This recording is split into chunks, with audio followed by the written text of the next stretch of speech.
Are you a member of the Roman Catholic Church?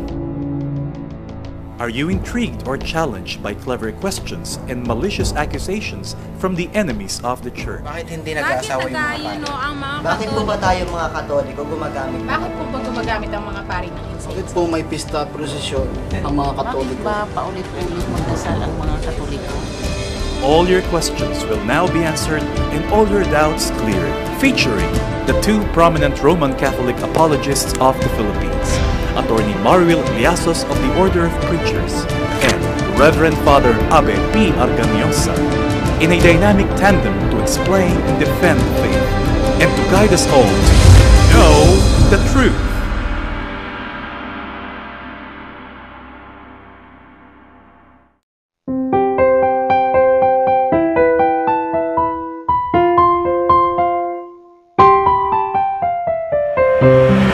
Magandang araw po sa lahat ng ating mga giliw na tagapanood ng Know the Truth dito sa TV Maria. Ito po si Attorney Marwil Liasos OP.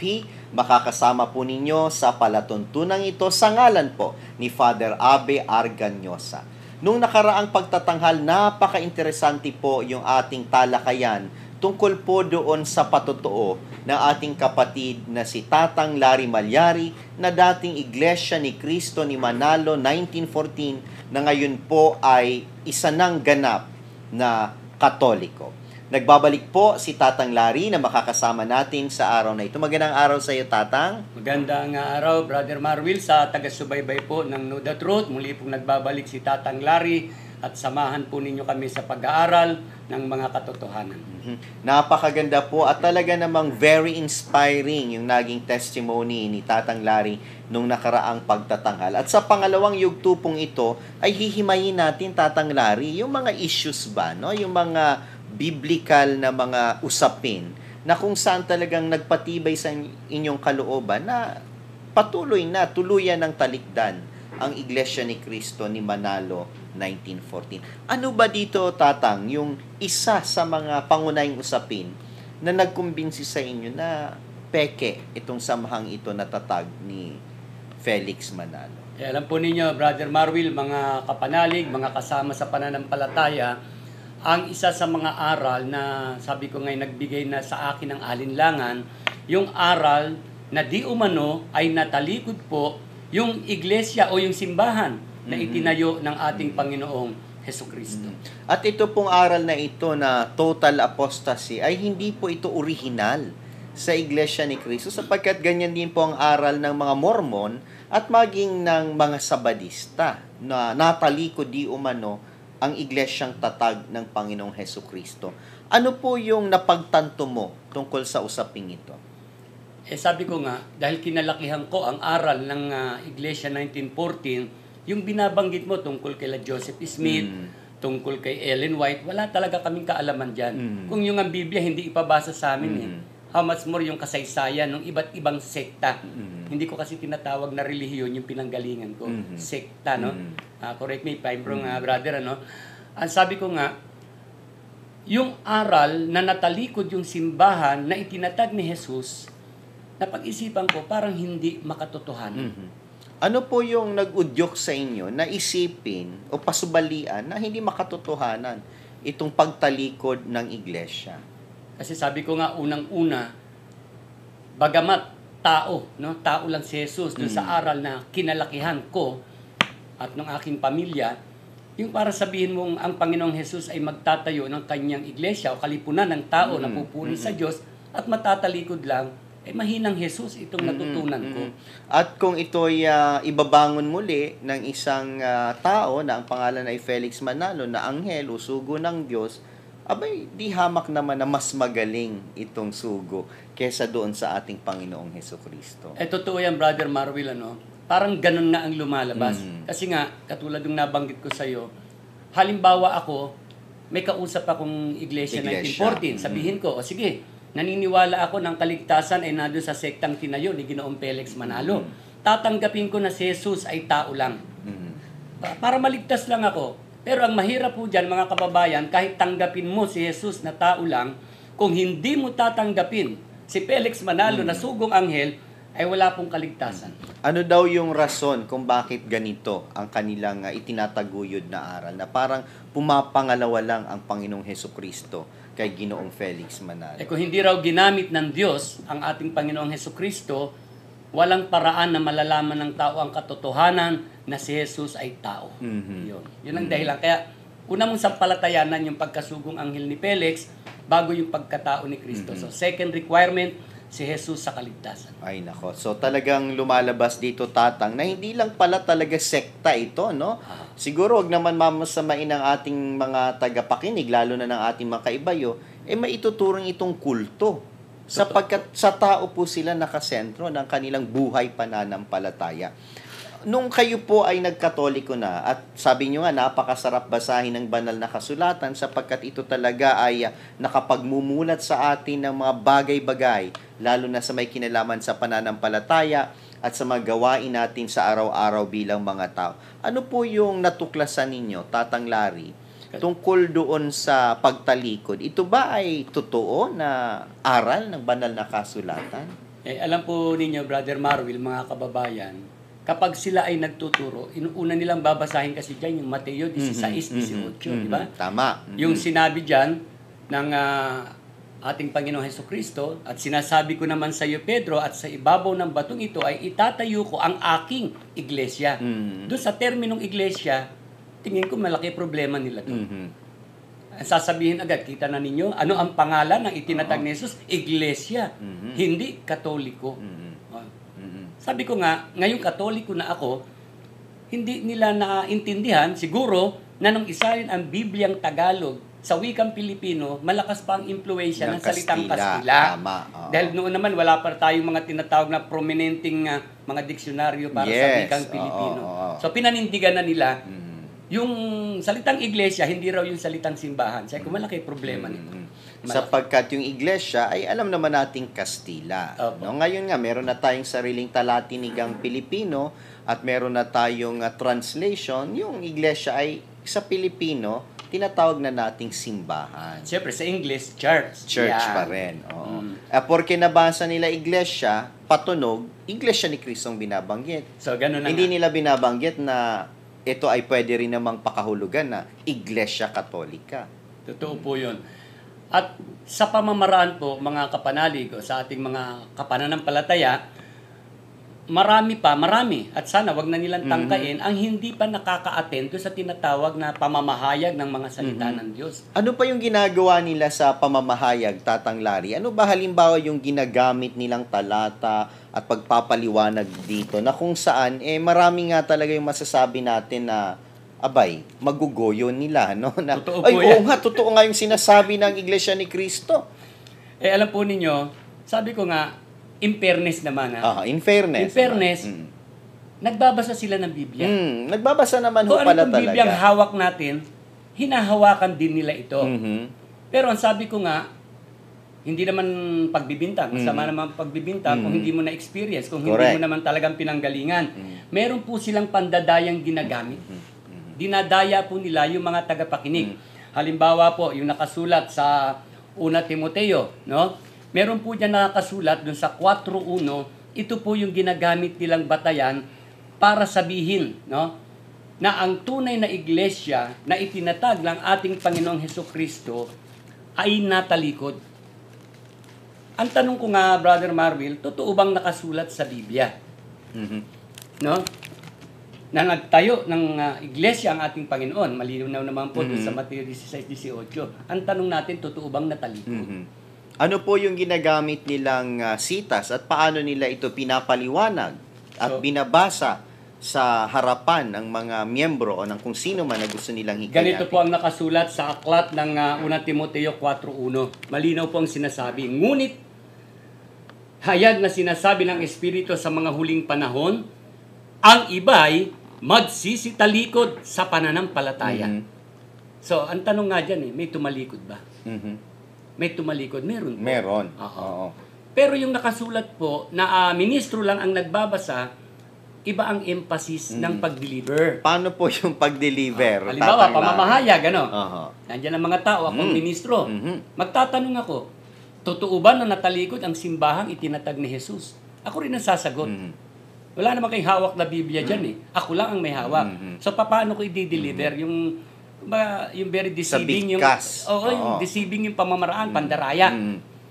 Ganito po nila kung basahin yan. Ngunit hayag na sinasabi ng Espiritu na sa mga huling panahon, nandun, biglang pantay, ang iba'y magsisitalikod sa pananampalataya. Isinisigaw ho yung magsisitalikod sa pananampalataya. Magtatanong uli yan.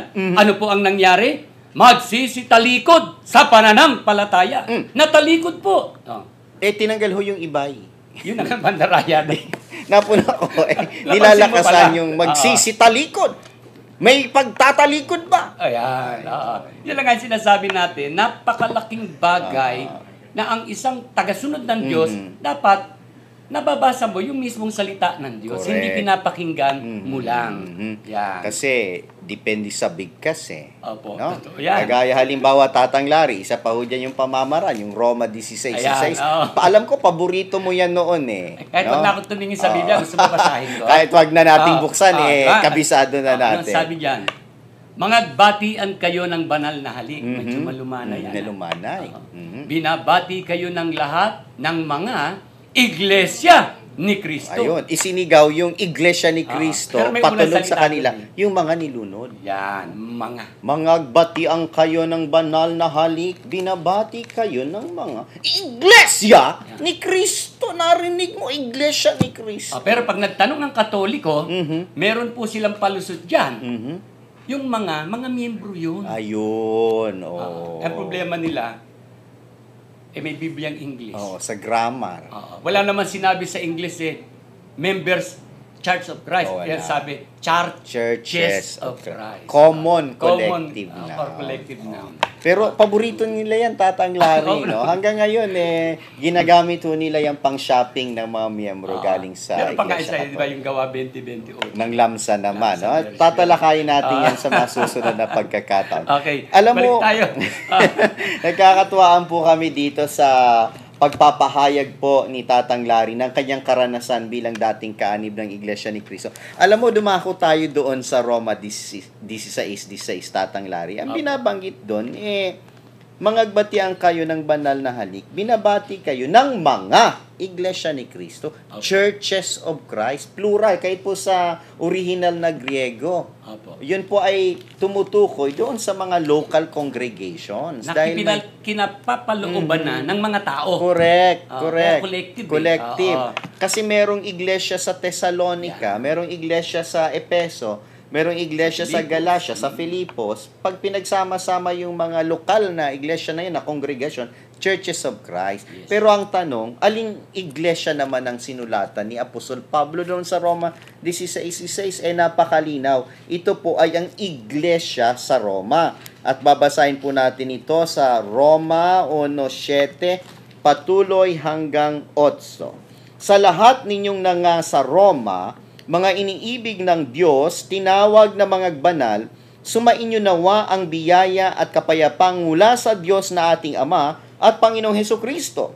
Kauna-unahan ay nagpapasalamat ako sa aking Diyos sa pamamagitan ni Hesukristo tungkol sa inyong lahat, na ang inyong pananampalataya ay bantog sa buong sanglibutan. Ang sinulatan po, yung iglesia sa Roma, ng pananampalataya ay bantog sa buong mundo. Tatang Larry, meron ka bang alam na iglesia sa Roma na bantog ang pananampalataya sa buong mundo maliban sa Iglesia Katolika Romana? Ang alam ko, ito, on the record ito, nandiyan yung sa likod ng pasugo, meron silang prayer meeting sa isang apartment na kung saan may OFW sa Roma at sa ibang bahagi ng Italia. May OFW Pilipino. Pero yung nasa pasugo nila yon, worship and prayer meeting place, ganon. Pero yung sinasabi mong kilala, yung salitang pansanglibutan, ay hindi. malabo. So, malinaw na tinutukoy po ni Apostol Pablo ay ang Iglesia Katolika Romana. Ngayon, Tatang Larry, balik po tayo doon sa pagtalikod na isa sa mga ipinupunto po ninyo sa Iglesia ni Cristo. Ano pa po ang dahilan kung bakit sa inyo pong pag-aaral, ito po ay kabalintunaan at taliwas po sa aral ng salita ng Diyos? Alam po ninyo, meron kasi akong nabasa doon sa aklat ng Mateo 28:19, no? Ito, sabi ko nga, ako ngayon tayo, siguro pati ikaw, Brother Marwil, may Bible tayo. Pag yung mga ganito importante, hina-highlight natin. Yes, oo, ano ba yung binibilugan ginagamit ko pa natin? nga Stabilo. Stabilo, boss. Brand Oo. yata yan, ha? Oo. At sabi ko, baka itong mga ministro, pag itong mga ganitong talata, hindi po stabilo ang ginagamit nila. Liquid paper. Binubura. Binubura. So sabi ko nga, kung ang pag-uusapan natin na natalikod, no? Natalikod, totally nag-collapse, nawala. Sabi ko, parang iba yung aral na aking kinalakihan sa itinuro nila doon sa tunay na nakasulat sa aklat ng Mateo. So, pakinggan po ninyo mga kapanalig sa aklat ng Mateo sa 28:19, ganito po ang malinaw na nakasulat na sana po ay mabasa nila. 28:19, ganito po ang sinasabi. Kaya humayo kayo at gawin niyong alagad ko ang lahat ng mga bansa. Bautismuhan ninyo sila sa ngalan ng Ama at ng Anak at ng Espiritu Santo. Ibig sabihin, lumaganap Sa lahat ng mga bansa. sa lahat ng mga bansa. Ang pagkakaunawa ko, Tatang, pag sinabing lahat ng mga bansa, universal. Yun nga po, bakit ko ito binanggit? Ano ang kaugnayan nito sa sinasabi ko ngayon na mali yung aral na aking pinanggalingan? Yes. Bakit nga ba? Sabi niya, nakita na ninyo? Yung pangalan nga, Iglesia ni Cristo, napatunayan namin. Ito ang katunayan, sabi nila, na natalikod dahil ang pangalan nyo, Katoliko. Doon nga papasok yung sinabi mo. Ano ba ang ibig sabihin nung sinabi ni Jesus na lahat ng mga bansa yan? So kaya, Brother Marwil, ikaw bilang isa sa otoridad sa aral ng simbahan, ano ba talaga ang kahulugan? Yung salitang sa lahat ng mga bansa. Minsan, meron tayong sabihin na natin kapwa natin kapananampalataya, hindi lubos na nauunawaan. Papaano pa yung mga katulad kung hindi kinalakihan? Ano po ba yung katotohanan yan? Ay, ibig sabihin lang naman po ng sa lahat ng mga bansa, ito po ay lumaganap. Ito po ay universal. Ano? At yung universal, ang isa pong translation niya ay Catholic. Because the word Catholic simply means universal. Ang root word niyan ay katholos, katholo, o kaya katholes. So, ibig sabihin, universal, pambuong sanlibutan. Yes. Lumagana. At hindi lamang dyan sa central, sa Diliman. Ay, hindi local. Hindi local. Alam, minsan pag binabanggit yung local, Brother Marwil, natutuwa ako. Kasi nung huling, yung kaganapang kanunsasyon ng dalawang Santo Padre, naku, lalaki ng bandera. Pula, puti, berde. Nandun sa St. Peter, di ba? Sa Basilica, ang lalaki. Sabi ko, hindi kaya nagtatalunan yung mga miyembro ng pinanggalingan ko. Isipin mo, may representative sila. Yung kulay naman na yun, yun ay kadalasan sa mga Catholic countries. Ganun ang kulay. Yung Italia, yung Mexico. Actually, yung mismong kinalalagyan ng ating simbahan, nandun sa Italia. Yes, tama. Diba? Sabi ko nga, yung katotohanan, pwede mong itago. Pero ang katotohanan, hindi mo pwedeng habang buhay, habang panahon, ilihim sa tao. Tama. Dahil lalabas at lalabas din ang katotohanan na siyang tunay na magpapalaya sa atin. Tatang Larry, ano pa po yung mga biblical na batayan kung bakit napagtanto po ninyo kinalaunan na talagang kathang-aral itong pagtalikod na ito na tinataguyod ng Iglesia ni Cristo, na kopya naman sa mga Mormon at mga Sabadista? Alam po ninyo, yung isang aral, no, isang bahagi, ay tinuturo nila kung bakit natalikod. Ang unang simbahan, na sabi nga nila, no, sa pasugo mismo nila, binabanggit nila, ang Iglesia Katolika sa pasimula, siyang Iglesia ni Cristo. No? Binabanggit nila yon. Doon ito nasusulat sa Pasugo issue noong Abril 1966 sa pahina 46 na ang sabi, ang Iglesia Katolika na sa pasimula ay siyang Iglesia ni Cristo. Napakalinaw po ang pag-amin na yung tinatag ng Panginoong Jesucristo, ang Iglesia Katolika na sa pasimula ay siyang Iglesia ni Cristo. Natalikod nga lang. Sabi ko nga, itong salitang to, masyadong komplikado po ito. Di ba? Kasi ang sinalita naman, yung binasa natin kanina, ang iba'y magsisitalikod. Hindi lahat. Hindi totally magkukulaps. Correct. Mawawala. Yun nga yung sinasabi ko, wala naman pong pagkakamali sa Biblia. Tatandaan po natin, hindi pwedeng magkamali ang Biblia dahil yan ang Inerrant. kinasihan ng Diyos. Saan po nagkakaroon ng pagkakamali? Doon sa interpretasyon. Na gustong, kumbaga, kung nakakasya sa nagtuturo, ibahin na lang natin yung ibig sabihin.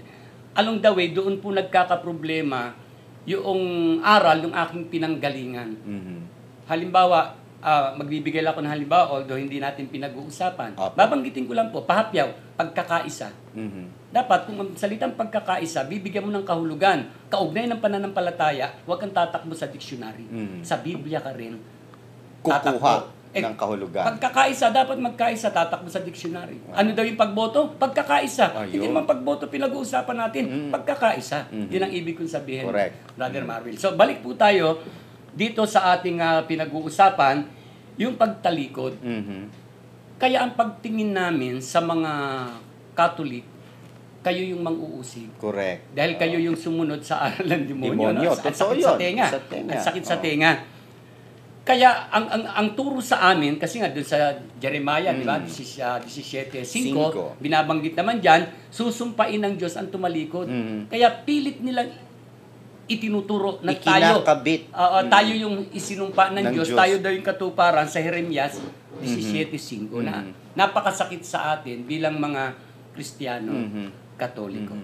Pero yung binabanggit po sa banal na kasulatan, kagaya ng sinabi mo kanina, ang iba'y Ang iba. magsisitalikod. Hindi sinabi ang lahat Hindi o ang nga buong lahat, iglesia.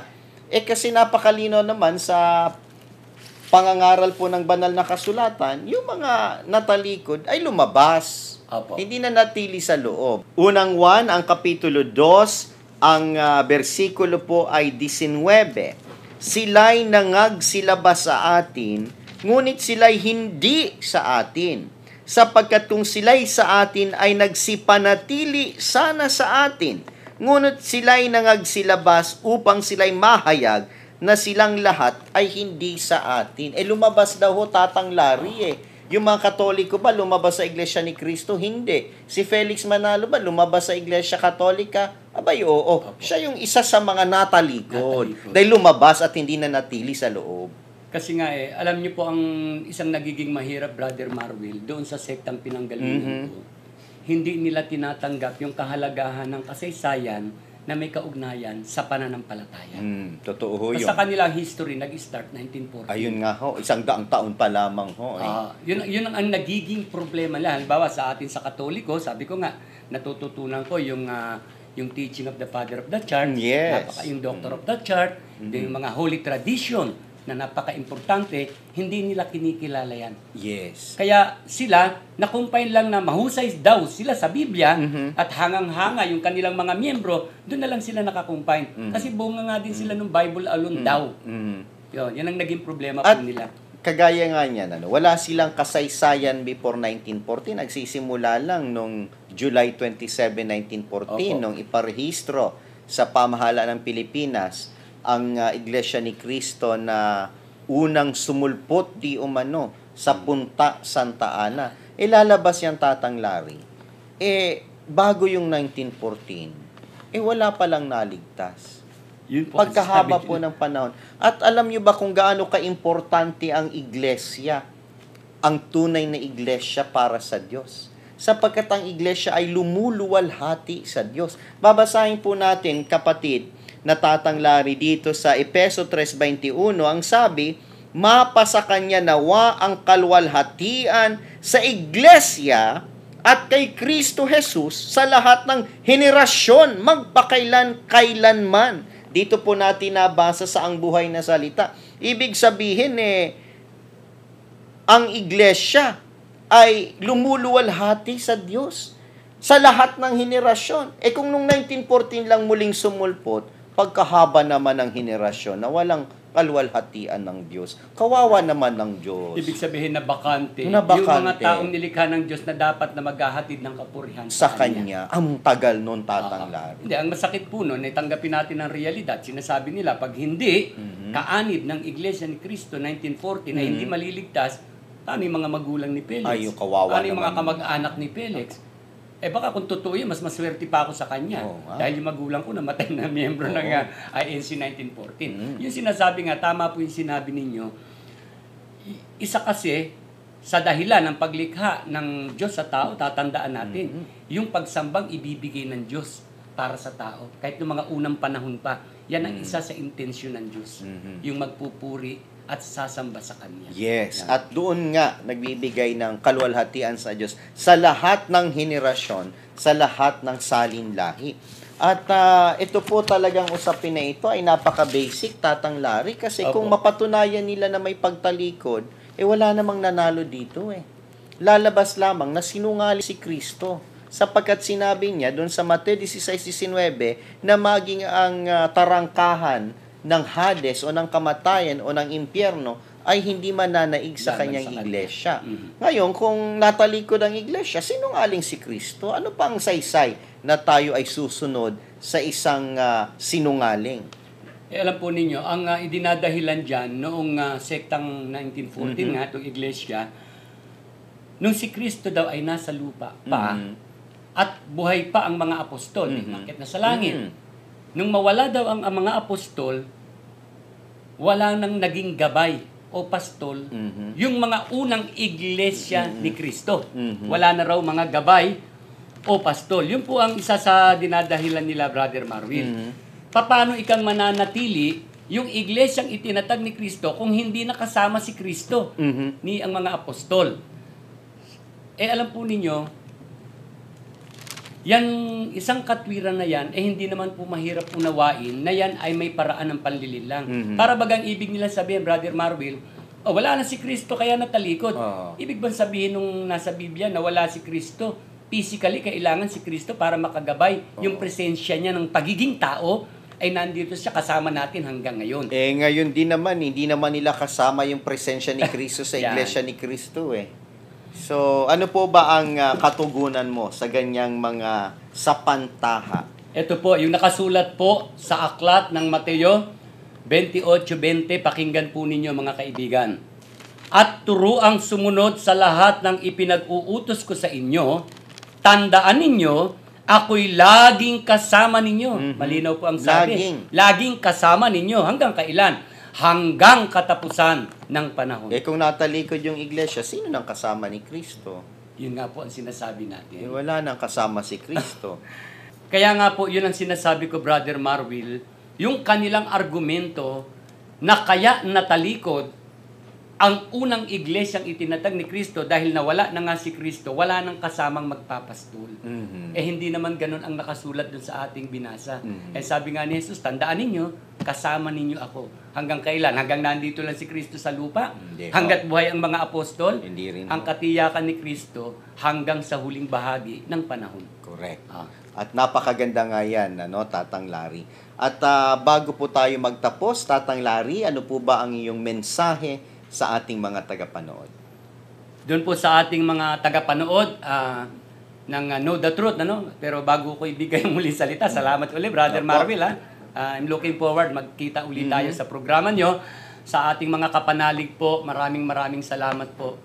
Katulad ng lagi kong sinasabi, pag-aralan po natin ang aral ng ating simbahang Katolika, mahalin natin, ibuhay natin at ipagtanggol po natin. Hanggang sa susunod po, maraming salamat po. Maraming salamat, Tatang Larry. At bago po tayo magtapos, babasahin ko po ang magandang mensahe sa ating Facebook page. At ito po ay galing kay Ecclesia Catholes na ang sabi niya po, maligayang pagbati po sa inyo in the name of Jesus Christ. Napakagaling at napakadetalyado ng inyong paliwanag. More power, Know the Truth, TV Maria, and God bless. At galing naman po sa kapatid na Hurben A. Ibalyar, ang sabi niya naman po dito sa kanyang mensahe sa Facebook, salamat po sa programa Attorney Marwil at Brother Marco, nung guest po namin, ang kapatid na Marco Evangelista. Sana lagi kayo may post dito sa Know the Truth, TV Maria. Lagi ko po inaabangan ito. Natutuwa ako na may mga taong katulad nyo. Sana marami pa ang katulad nyo. God bless talaga sa lahat. Maraming salamat po sa ating mga tagapanood at kagaya po na nagbigay ng mensahe sa amin. Sana kayo rin po ay makaalam ng katotohanan. Alamin po natin ang katotohanan na siyang tunay na magpapalaya sa atin.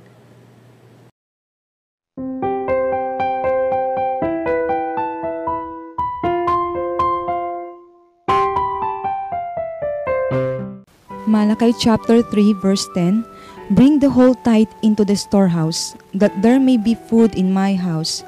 Test me in this, says the Lord Almighty, and see if I will not throw open the floodgates of heaven and pour out so much blessings that you will not have room enough for it.